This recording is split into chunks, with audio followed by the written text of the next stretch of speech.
দেখেন ভাই, এমন একটা ভিডিও নিয়ে এসেছি, যারা ইসলামকে ভালোবাসে, আল্লাহকে ভালোবাসে, তারা অবশ্যই ভিডিওতে লাইক কমেন্ট করে পাশে থাকবেন। দেখেন এই ভদ্রলোকটি মদিনার, তিনি কত সুন্দরভাবে তার হাতের কারিকার্য দিয়ে দেখেন আল্লাহর নামটি লিখতেছে, রাসূলের নামটি লিখতেছে।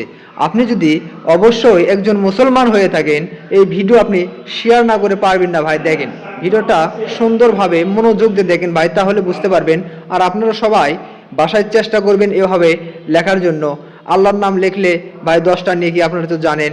অবশ্যই চেষ্টা করবেন সব সময় বেশি বেশি ইসলামিক ভিডিও লাইক কমেন্ট এবং শেয়ার করে দেবেন। এতে করে আমরা আখিরাত এবং পরকালে বা ইহকালে শান্তি পাবো, বা আমরা অনেক এর জন্য কল্যাণময় হব ইনশাল্লাহ। আপনারা সবাই ভাই ভিডিওটা বেশি বেশি লাইক কমেন্ট করে পাশে থাকবেন। ধন্যবাদ সকলকে।